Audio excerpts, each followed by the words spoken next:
everybody, it's Jackie from Pocket of Preschool, and tonight we are talking all about activities you can do for gross motor in your classroom. For like indoor recess or music and movement time. And this Facebook Live is sponsored by Lakeshore Learning. So like I said, tonight's live is all about activities you can do during indoor recess, or you can do them during music and movement time. So these are tons of fun activities you can do to get them moving and get a lot of that energy out, but also to build all those big gross motor like movements and balance and stability, and to really increase strength in all the big muscles. So we're talking like shoulders and legs, because we have to have strong big muscles in order to have strong little muscles for writing and things like that. So these are all gonna help you in the classroom. But, sorry, 1 second. Before we get started even more, I want you to tell me, what is your favorite activity to do during inside recess in your classroom? And these are a lot of these things I had in my classroom when I taught full day and half day. And then some of these are the couple things I wished I had. So when I did indoor recess in my full day classroom and in my half day classroom, I kind of set it up into like 4 zones. So I would always have a little like mini obstacle course. And it sounds like a lot, but let me explain in a minute. I had like a mini obstacle course. I would have sensory bins at the table. So you guys know how I had like sensory bins and like those shoe totes or like the under the shoe storage beds. I would have those ready to go. I would have like 3 or 4 or 2, depending on how many kiddos I had. I would have those at the tables. So I would have the obstacle course down the middle, like a mini one. I would have sensory bins at the tables. I would have some kind of big blocks or building. And then in my library center or whatever center, or my block, it was my library center when I taught full day. And when I taught half day, it was in my block center. And then in my music and movement, my circle area, I would have some dance or some ball activities. So I know you're thinking that's a lot and your classroom must be gigantic, but the obstacle course is just like it was, you know the path in your classroom where soon everyone like walks to get to all the things. That's where I would put my mini obstacle course. And again, it would be mini. It would be like I would have the balance beam or a tunnel or these stepping stones, which I'm going to show you in a minute. So it doesn't have to be big, huge things, but it just needs to be things to get them moving and using those big muscles to get that energy out. And you could do a lot of these things too during music and movement time. But let me talk about the big building center. So I would have some kind of blocks or some kind of building material out where they would have to get up and move. Like they couldn't just sit and build. Like I don't want them sitting for gross motor, because if they're doing inside recess, they're probably been stuck inside, or it's raining or it's snowing or it's too cold or too hot, something like that, right? I'm in the Midwest, so it'd be too cold or snowing or raining. So I would want them to be building big. So I loved this. This is the fort builder set from Lakeshore. Now, I actually bought this with my own money. My kids, I bought this for my half-day classroom, and my kids still play with it, and they still love it, and my kids are in elementary school. So it's kind of like a giant peg set, right? And there's these little balls, so they can connect them. Now, did 3-year-olds build forts? No. Now, if you have kindergarten or first graders, they will be building forts. They just more builded like big things, like big shapes, or they just connected them different ways. Now, you could be back there helping them, and usually if you got them started with kind of a base, they could keep building up. And as you can see, as I'm kind of like building and talking, you can see how you're building big, right? They would have to get up and get more pieces and move. And I like it because it's really sturdy. They're very hard, thick plastic. They're not gonna like break if it all falls over. But it was a really great way to get them up, building and playing and talking. And they have to share the pieces. They have to share space, so lots and lots of social skills in there too. But as you can see, the more they build, just like anything else, the more they practice and use the material, the more they'll know how to build and kind of balance and use the materials to create something big.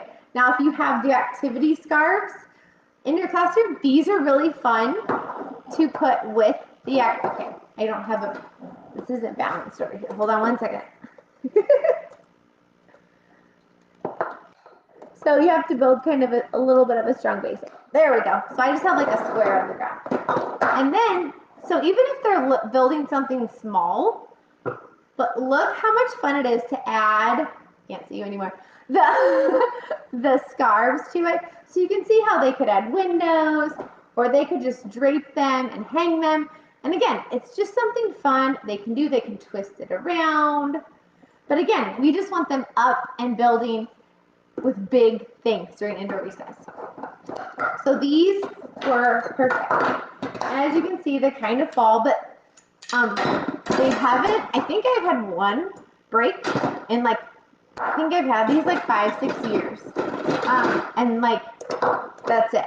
Like they're pretty strong and sturdy. Like they will withhold the test of time.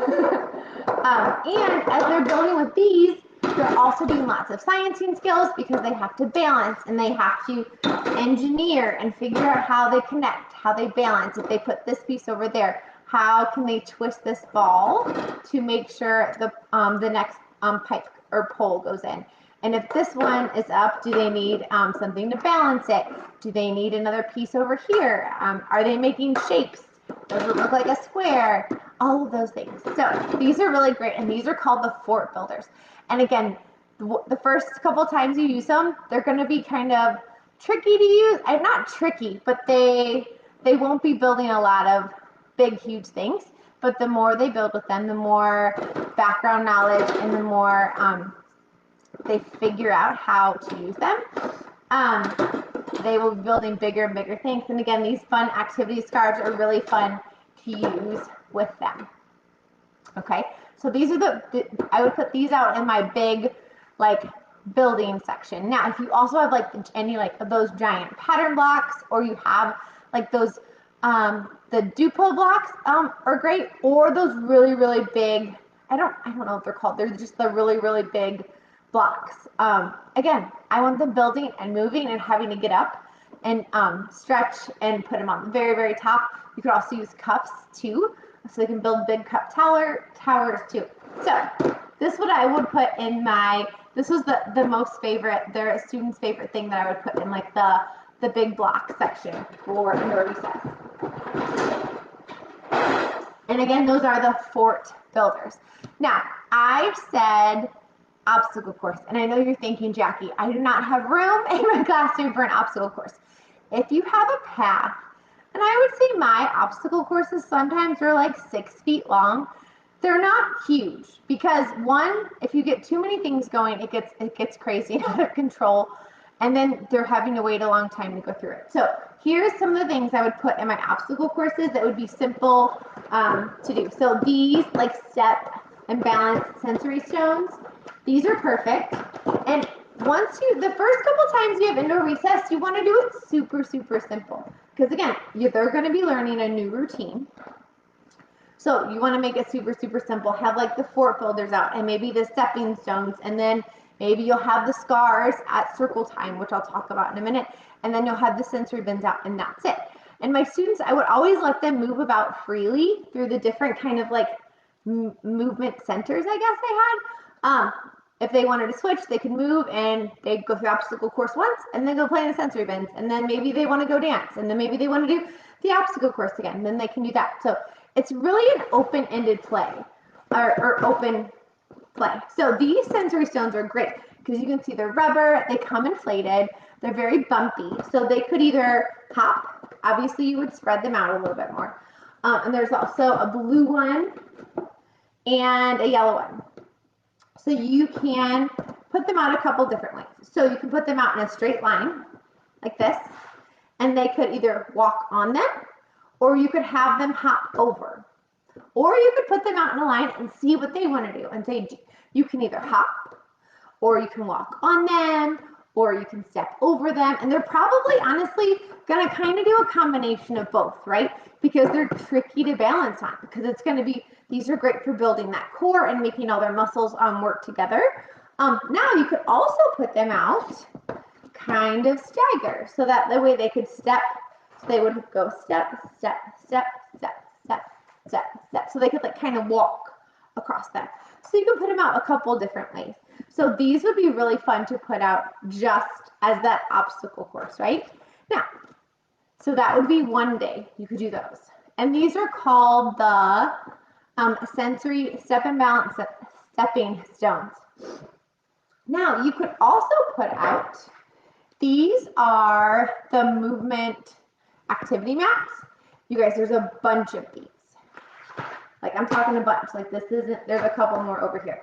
So once your kids get used to those, you could put this out at the, like you could put, here's march, and then maybe you could put a stepping stone. And then, or maybe 2 stepping stones. And then you could put arm circles. And then you could put 2 more stepping stones. And then you could put crab walk or whatever other one you want. There's, again, a whole bunch. So this, and again, just like, you know, well, I say 5 feet. It's probably more like 10 feet. I'm not very good with measurements, but that's okay. So obviously these would be a little bit more stretched out. And I would always tell them if it's like a run or a march, it's always in place on them. So you could do a combination of these. Okay, so you could do that. Now, you also could put a balance beam in.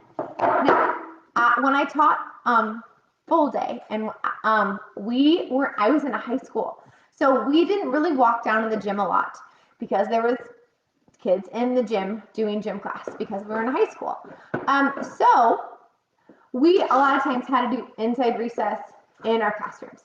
So I loved using this balance beam or balance beam activities because it was easy for me to get out and put away. So this one is great because you can kind of make it do whatever you want. So you can make it go like zigzag, you can make it go straight across, and I like it too because it's low to the ground. And it's not really high, it's nice and wide, and it also has the grippers, so it kind of is easier for them to grip. Now you want to put these on there, so you can make it turn, you can make it go straight again. And then you would just put another one of the blocks underneath. It comes with 3 of these blocks, or 4 of the red blocks, and then 3 blue blocks. Now you can also make it go again, like I said, zigzag, and how you do that is, okay, so you basically, you can tell it's on there really good, which is great because if kids are walking on this, you don't want it to come out really easily. So basically you turn this sideways, so that way you can put the other one this way. So that way they can walk across and then walk this way, or you can make it, you know, do diagonals and things like that. We're just going to pretend like I have the other one on over there. So, look at it. There we go. Okay. And it's all underneath. So you can do so many different ways. So you could also do it like, it's like a different pathway. You could do all different kinds of combinations because again, all the circles are different spots underneath. So you could have it go this way. It could be like walk the plank, all kinds of fun things.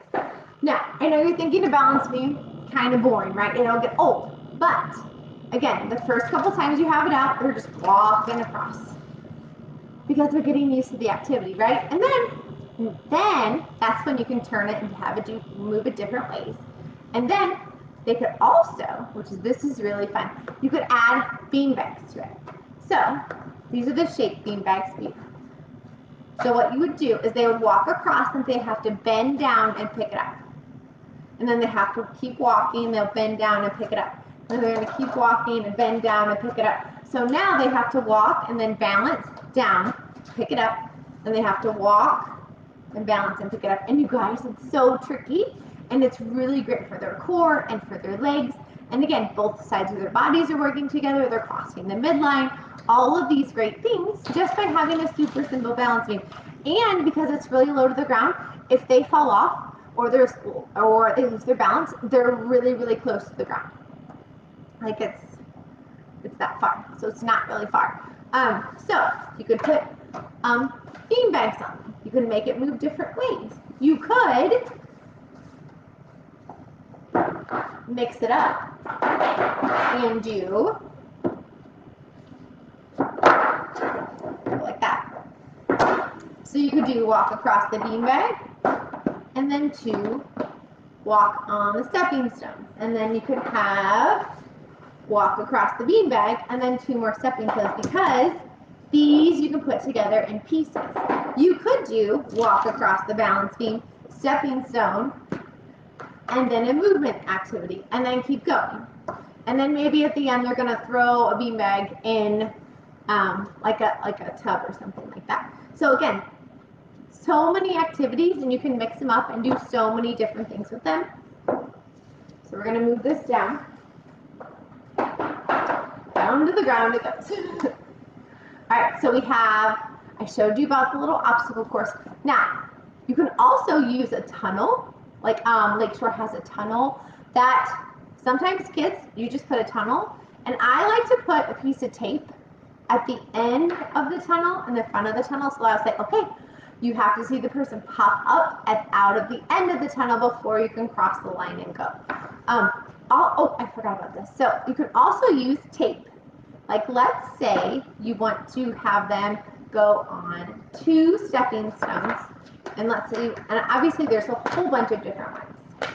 Here we go. And then we're gonna touch your toes, and then they can do jumping jacks, and then maybe you want them, oh my gosh. So let's say you're gonna put a piece of tape right here, and maybe you have a bucket of beanbags, and then they can throw the beanbags in like a bucket or something like that. So I like using tape in my balance beams too, because if they need to like throw something or stop, or maybe you want to put a piece of tape at the starting point, so you have to say, oh, hold on, go like stand behind the line before you go. And I like using masking tape for that because it's super easy to set up.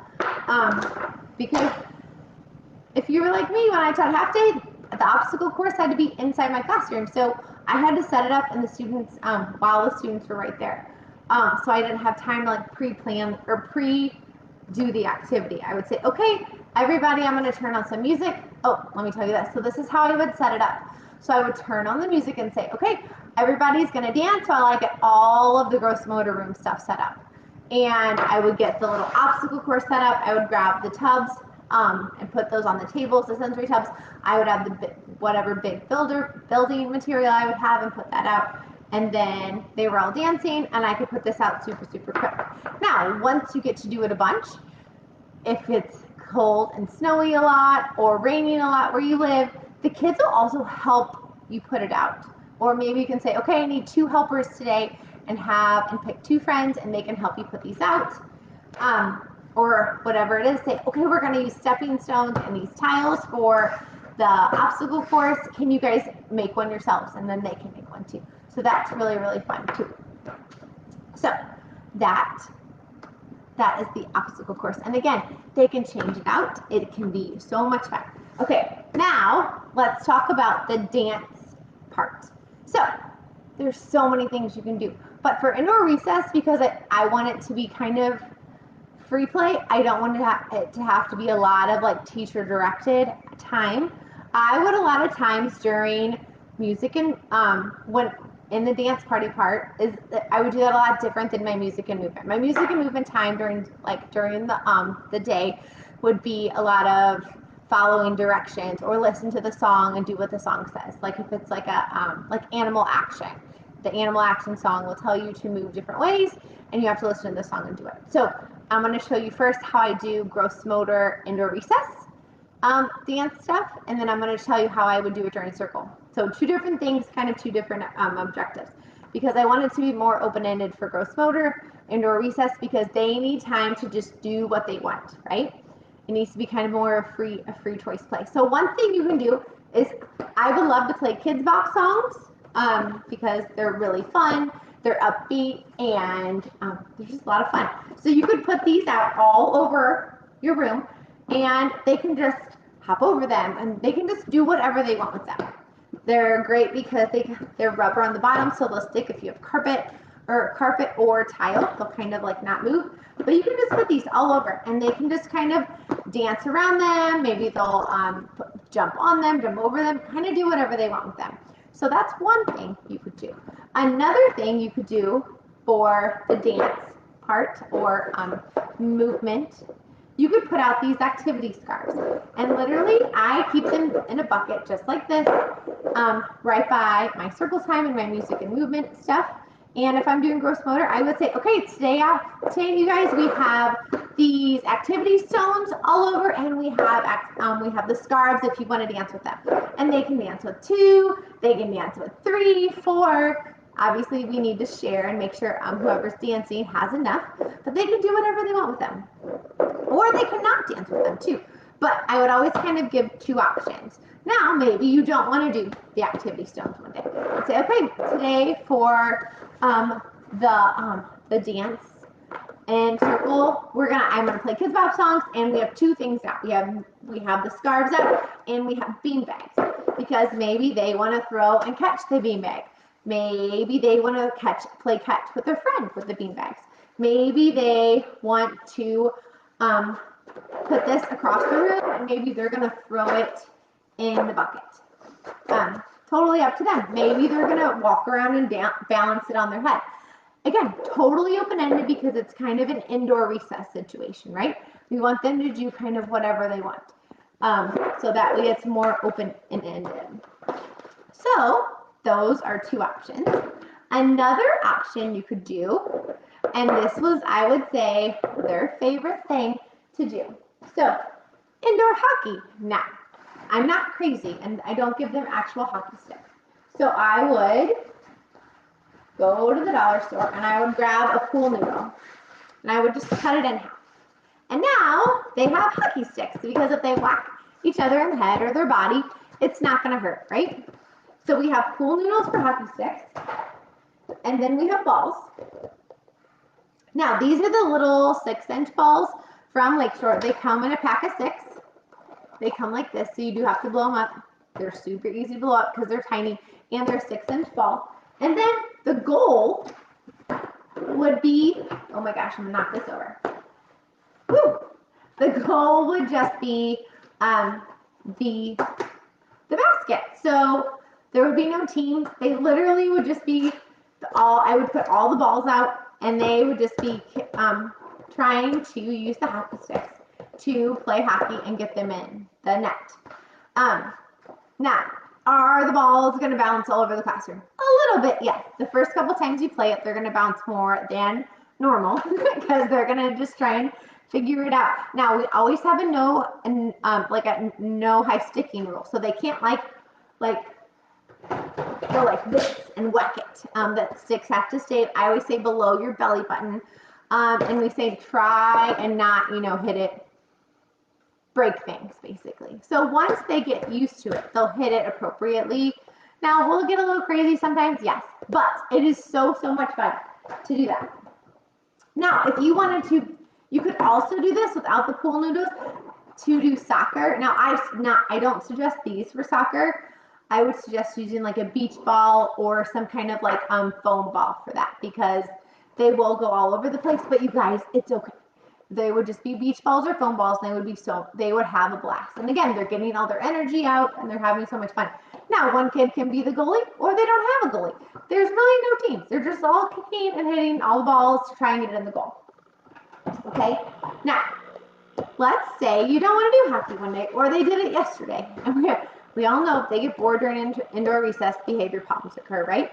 Now, these balls are also great because they bounce.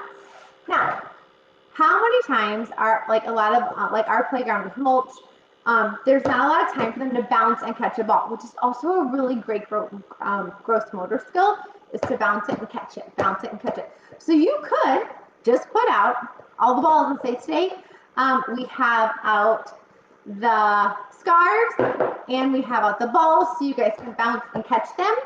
They can also sit on the floor and they can roll them to each other, but you guys I think you guys underestimate how much fun it is to bounce and catch it. Now, you have to be outgoing for this idea. So in my classroom, I had a wall and there was just a bulletin board on it. It just happened to be how the layout of my classroom was. Well, when we didn't have any, when we would just have like posters or some kind of flat artwork on the wall, I would let them, okay, that was a horrible talk, but I would let them hit, like literally throw the balls at the wall and try and catch it back. We did have different colors on there at one time. We put the alphabet up at one time. We say, okay, everybody try and hit a letter and say the letter. Now, that only works in some classrooms. It didn't work in my half-day classroom because the way my walls were set up. But if you do have a flat wall in your classroom, let them hit you can put tape on there with an X and they can try and hit the wall and it'll bounce back. And it's really, really fun. But again, you have to look at your classroom and see if that'll work for you. If you're using these in a gross motor room, totally put an X on the wall and hit it. And these are literally the same balls we had in my full day classroom, and these are perfect for that. So be daring, you guys, be daring. Okay, so I know I said that I would also show you guys how I use these same materials for music and movement. So one thing I would do during music and movement, which music and movement, I would say it's probably about 15 minutes long. It's the beginning of my day, or for me it was. And we would play different songs or do different activities. And it was kind of more of a getting gross motor skills in, but it was also a lot of listening and to develop self-regulation. So one thing we would do is I would say, okay, I would do different things on different days. Okay, so today we're going to do gross motor or do music and movement time, and we're going to use only the balls.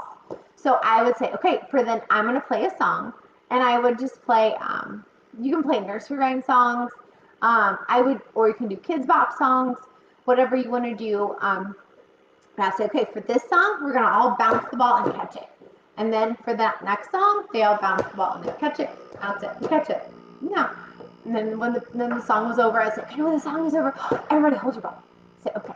Now, for the next song, I want everybody to sit, and maybe you can have everybody sit in a circle, or I had like a big square or on the edge of your rug, and you can say, I want everybody to sit on the edge of your rug, and they would put their legs out in a V. Say, okay, for the next song, we're going to roll our balls across to our friend. Now, we're not going to get a ball every time, but sometimes it'll come to you. And when it comes to you, get it, and then you're going to roll it softly back. Now, you could do it with everybody, or you could buddy people up, and they would just put their legs out in a V, and they would have their feet touching. So their legs would be out in a V, and then their friend would be facing them with their legs in a V, and they would roll one ball back and forth and back and forth. So they're going to have to roll it to catch it, which it doesn't sound hard, but it is, because rolling is a skill, because a lot of kids are going to bounce it. And if it bounces, then they gotta go get it, right? So they're gonna roll it and catch it. And it's a really good way, especially for younger kiddos, young 3s, 4s, to catch it, because when they catch and they trap, right? So they're gonna trap it, or they're gonna crap it with both hands. So it's a really great way to have them start gripping the ball, to developing those catching skills. So they can roll it and catch it, roll it and catch it. Now, for the next one, you can play another song and say, okay, we are going to, so the first song we did the bounce, the next song we did the roll, and then the next song we're going to say, okay, you can call out body parts. And this is just, they're going to work on holding it with one hand, and you can just work on direction. Say, we're going to hold it, you play the song and say, okay, hold it up in the air, and they hold it up. And then say, okay, hold it down, and then they're going to hold it down. Or you can also pause the song, kind of like musical chairs. So you play the song, and they can dance around, and then when you pause it, say, hold your ball up, and they would hold it up. And then you can play the song again. And you can say, okay, hold it down. And then they would hold it down. And then they could play the song again. Say, hold it behind your back. They would hold it behind your back. Okay, so do all kinds of different positional words with the ball. Now, another thing you can do is have everybody stand in, or you could do, it depends on how big your class is. If you have like 18 kids, do 2 lines. If you have 10 kids, you can do 1 line. But have everybody stand in a line, and face the same way and say, okay, I want you to pass the ball to your friend behind you. And so they're going to have to pass it back. And so they can pass it either side. And then once it gets to the back, say, okay, now it's going to come backwards. And say, okay, so they're going to have to look behind them and try and grab it from their friend behind them, right? So the ball is going to get passed back. Now, you can also do where they pass it over their head, or they can pass it in between their legs, under their, like under. Or if you get really creative, they can do under, and the next person goes over. And then they go under, and then over, and under, and over. So, tons and tons of fun things you can do with these balls. Okay, those, again, these are just the 6-inch activity balls from Lakeshore. And they are my favorite, hands down. And also, when kids are working on catching, again, they trap. Oh, I forgot. So one other thing is you can do with balls for music and movement time, have half of the class stand on one side and have half of the class stand on the other. And then they have a buddy. And then they have to either roll it on the ground or they can throw it to each other. Now, they're going to go all over the place because little kids cannot catch a ball because it's a skill that they have to practice, right?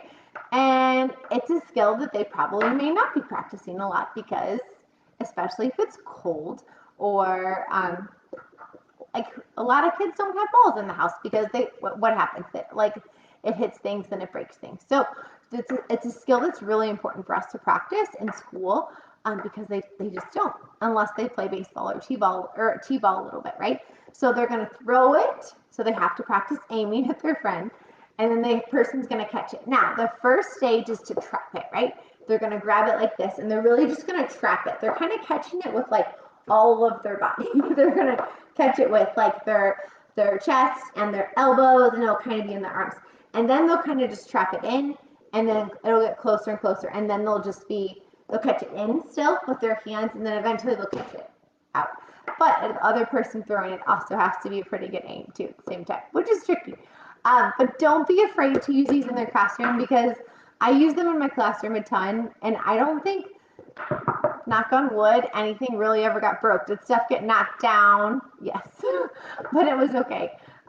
Nothing really ever got broke because I don't really have breakable things in my classroom because preschoolers break things. And again, not on accident, they're just little kids and they're clumsy.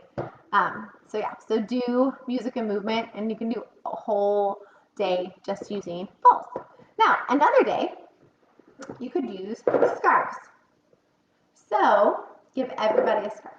And the first song, just let them dance. Like, dance however you want with your scarf. And they dance all over.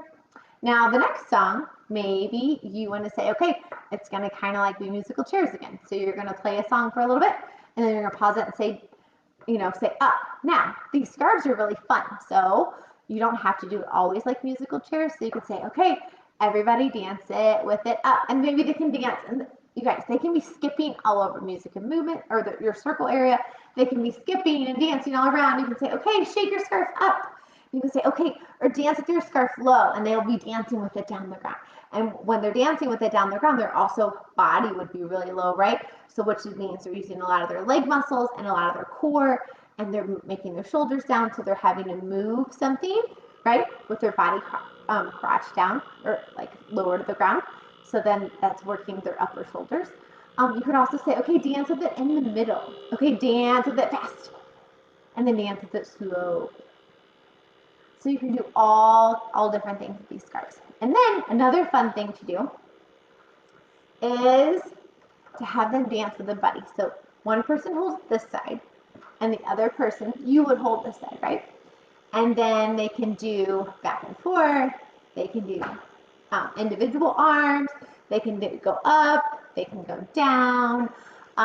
You can have them do a bridge, and you can have other kiddos go in and out. Have half of the class do the bridges with the scarves, and then the other half of the class gets to dance in and out of the bridges.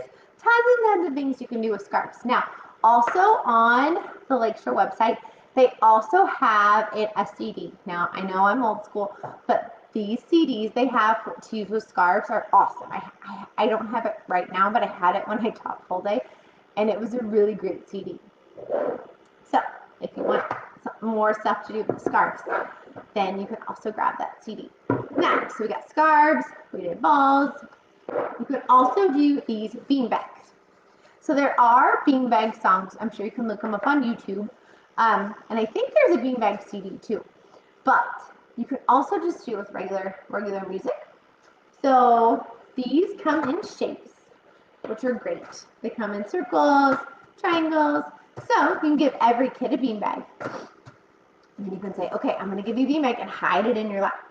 And then you can say, okay, I want you to go find all of your friends that have the same beanbag. And then you have all the squares over here, all the rectangle friends over here, all the circles over there.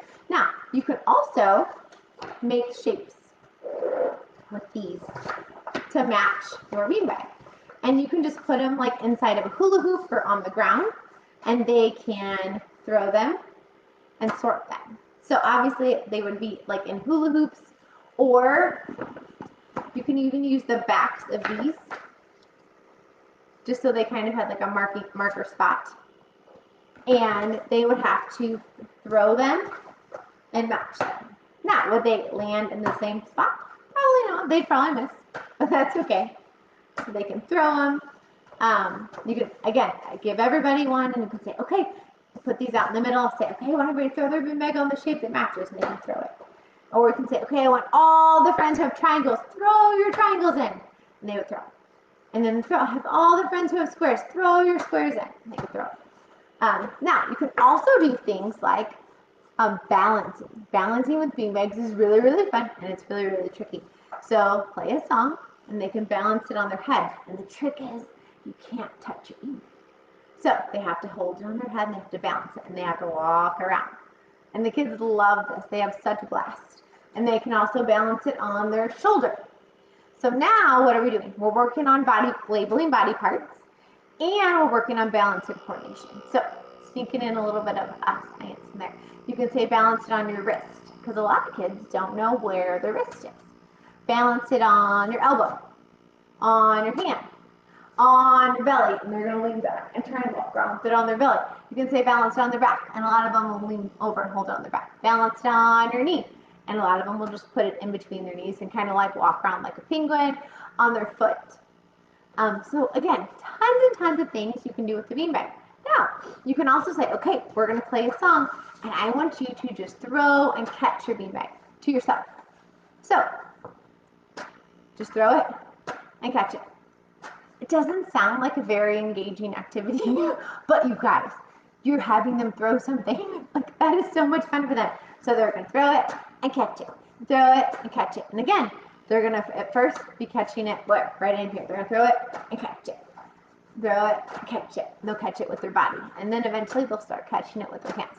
But again, we have to practice all of the skills when we teach little learners. We have to teach letters, number, we have to teach literacy, math, science, social studies, social skills, but we also have to teach gross motor.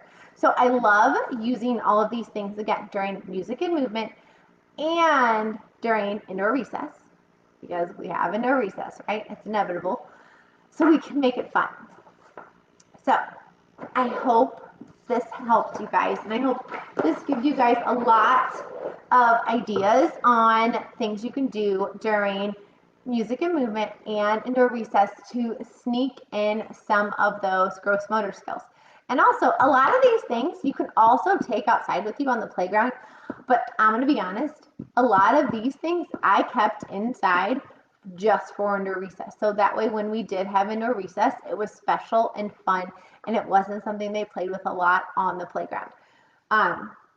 So that was just me and just my opinion. So yes, so if you have questions, feel free to pop them in the comments or send me a message.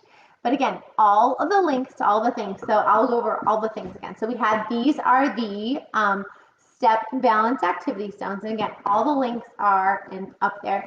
And then we had the shape bean bags. I made these out of cardstock. And then we had the activity scarves. And then, oh my gosh, there's so many of these, you guys. We had the, let me get the right name for you. the Let's Get Moving activity mats. And you could also use these too for music and movement. And you could just put them out all over the room, and they have to find different spots, and they can just do the activity. And then we had my favorite, the balance beam. This is the beginner's balance beam, by the way. And then we had the fort building set. And then we had the 6-inch activity balls. So there's 6 of them. All right. Yep, I got all of them for you. And if you have any questions, reach out, and I would love to help you guys out. So I hope you guys have a great night. And if you're watching the replay or on YouTube, thanks for watching over there. And you guys have an amazing night. I will talk to you guys soon.